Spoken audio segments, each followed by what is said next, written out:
목사의 서자의 박근호 목사입니다. 오늘도 멋진 한 권 여러분과 나누고 싶습니다. 오늘 나누고 싶은 책은요, 명성훈 박사님의 퓨처 처치입니다. 미래 교회입니다. 여러분은 어떤 교회를 꿈꾸십니까? 우리는 보통 과거가 현재를 만들고 지금의 현재가 미래를 만든다고 이야기합니다. 그런데 실제로 잘 생각해 보면 미래를 꿈꿔서 이미 미래를 향해서 미래의 나의 모습, 미래의 교회의 모습이 지금의 현재 교회의 모습, 나의 모습을 만들고 있다는 것, 이게 더 맞는 말인 것 같습니다. 명성훈 박사님은 퓨처 셀프라는 책을 읽고 나서 이 책을 쓰셨다고 하는데요. 미래의 내 모습이 현재의 내 모습을 만들어 간다. 이렇게 미래를 먼저 꿈꾸고 이렇게 가야겠다라고 생각하고 내 자신이든 교회든 또 이렇게 만들어가는 것이 중요하다고 이 책을 통해 이야기하고 있습니다. 사실 저도 생각해 보니까요, 지금 저의 모습은 과거의 내 모습의 어떤 결과이기보다는 미래를 꿈꾸는 지금의 내 모습인 것 같습니다. 하루 한 권 이렇게 좋은 책을 읽고 여러분하고 나누고 있는 제 모습이 미래에 어떤 모습을 꿈꾸고 있는지 저도 궁금합니다. 과연 목사의 서재 이 채널은 미래는 또 어떤 것인가 생각해 볼 때 지금 현재 이 모습이 미래의 내 모습이 아닌가 이런 생각이 듭니다. 명성훈 박사님은 우리 모두가 잘 알다시피 교회 성장 연구소를 통해서 많은 교회와 목회자들에게 좋은 영향을, 또 앞으로 어떻게 또 교회 공동체를 또 이끌고 가야 될지, 또 교회의 본질에 대해서 많은 영향들을 우리에게 주셨습니다. 이제 은퇴하셨다고 하시더라고요. 조기 은퇴하시고 이제 또 새로운 사역들을 시작하시는데 그 첫 번째가 바로 이 퓨처 처치입니다. 미래 교회 어떻게 준비해야 되고 정말 성경적인 교회는 어떻게 시작돼야 되는지 이야기를 나누고 계시는데요. 이 책에서는 크게 4장으로 나눠서 그 책을 쓰셨더라고요. 첫 번째는 꿈이 현실이 되는 교회, 퓨처 처치라고 목회자가 7가지 프로세스 단계를 통해서 미래 교회를 어떻게 준비해야 될지, 어떤 목표를 갖고 어떻게 준비하고 또 어떻게 실행해야 될지, 또 이런 부분들에 대해서 7가지로 준비해 놓고 계십니다. 파트 1에서는 목회자 스스로 자기를 돌아보게 하는 그런 시간들이 있었고요. 저도 이 부분을 읽으면서 내가 준비하고 있는 앞으로의 시간들, 이 7가지 프로세스를 통해서 어떻게 준비해야 할지 많은 생각들을 좀 가지게 됐습니다. 파트 2에서는요, 퓨처 처치의 원형, 신약교회 이해하기라는 제목으로, 또 마찬가지로 7가지 그 소제목으로 신약교회, 진정한 성경적인 교회에 대해서 말씀하고 계십니다.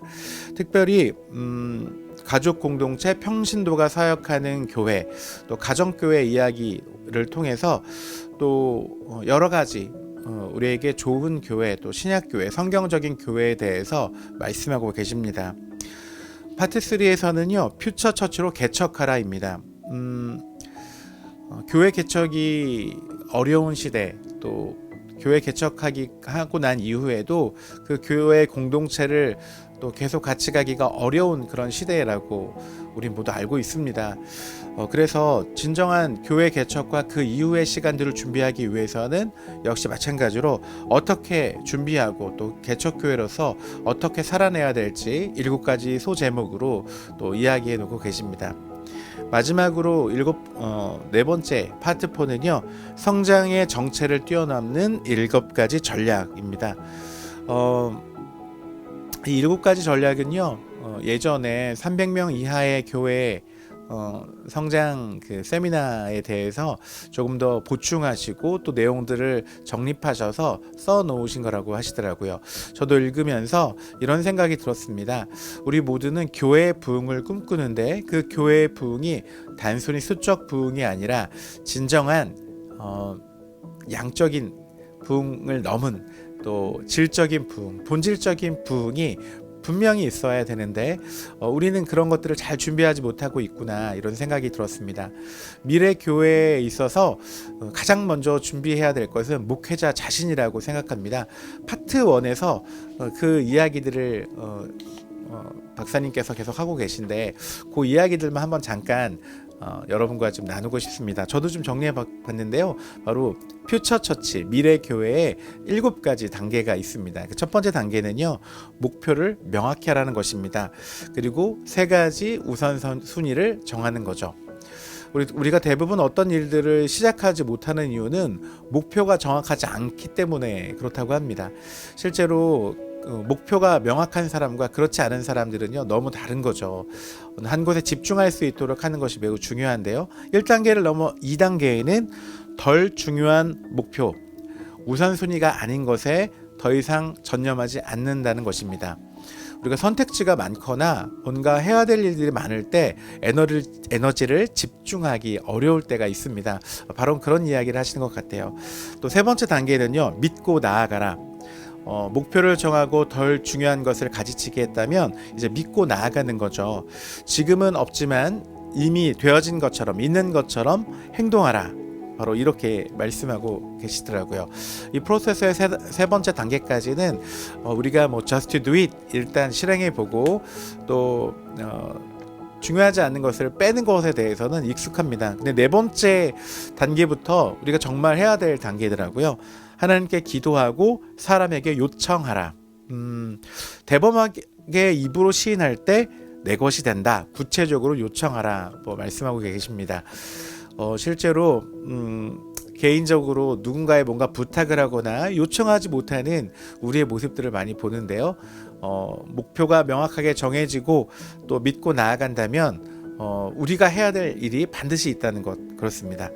5번째 단계는요, 일을 분배하고 자동화하고 시스템화하고 최적화하고 세분화하고 단순화하는 것, 바로 아웃소싱에 관한 이야기입니다. 우리 혼자서는 다 잘할 수는 없습니다. 나눠야죠. 여러 가지 일들을 나누고 또 진정한 리더십은 위임과 나눔에 있다고 말씀하고 계시더라고요.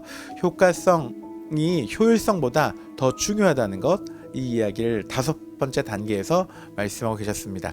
6번째 단계는요, 일정 관리, 자기 통제, 시간 관리의 주도권이 나에게 있다는 것, 가장 중요한 것은 시간이라는 것, 이 이야기를 계속하고 계십니다. 일정에 대한 주도권이 없다면 계속 끌려다니는 인생, 또 시간에 대해서 주도권을 가지지 못하면 그 다음으로 어떤 것을 할 수 없다는 것, 이 이야기들을 꼭 하고 계십니다. 무엇보다도 이렇게 시간 관리를 통해서 하나님과의 관계가 우선돼야 된다는 것, 사람에게 끌려다니는 것이 아니라 하나님과의 관계가 우선돼야 된다는 것, 이 이야기를 또 강조하셨습니다. 마지막 7번째는요, 완수하는 것입니다. 목표를 정하고 시행하고 요청하고 나눴다면 반드시 그 계획한 것, 목표한 것을 완수하는 것이 중요합니다. 끝을 봐라 라고 써 놓으셨더라고요. 우리도 시작은 용두삼이 있지 않습니까? 시작은 굉장히 좋은데 끝이 흐지부지 되거나 완료가 되지 않은 많은 일들을 저도 생각하게 됐습니다. 빨리 완료해야 될 것 같은데요. 네. 지속적으로 내보내는 것, 정말 아주 잘해서 내보내는 것도 중요하지만 완료하는 것도 매우 중요하다, 이 얘기를 하셨습니다. 누구든지 일은 시작할 수 있지만 끝맺음 내는 사람은 많지 않다는 것, 그 이야기가 다시 한번 생각되어집니다. 이 책을 읽으면서 이런 생각이 정말 들었어요. 내가 진짜 원하는 게 뭘까? 내가 정말 목표로 하는 것이 무엇일까라고 생각해 봤고요. 내가 무엇을 할 수 있고 이룰 수 있는지, 내가 통제할 수 있는 것들은 무엇인지, 또 이상적인 미래 교회와 나를 상상하고 더 많이 생각하는 것, 숙고하는 시간들이 좀 필요하겠다. 이 책을 읽으면서 단순히 자기 관리나 리더십 이런 것들을 넘어서 나의 미래, 교회의 미래, 정말 이것을 깊이 생각하는 시간이 되는 것 같아서 참 좋았습니다. 마지막으로 지금 내가 하고 있는 모든 일들을 숙련도를 높이는 것, 더 잘할 수 있도록 또 위임하는 것, 또 진정한 리더십을 발휘하는 것이 진정한 미래 교회, 미래의 나에게 도움이 되겠다, 이런 생각이 들었습니다. 오늘 목사의 서재 하루 한 권은 명성원 박사님의 퓨처 처치였습니다. 미래의 교회의 모습, 미래의 나의 모습을 정말 진지하게 생각할 수 있는 멋지고 또 훌륭한 책이라고 생각합니다.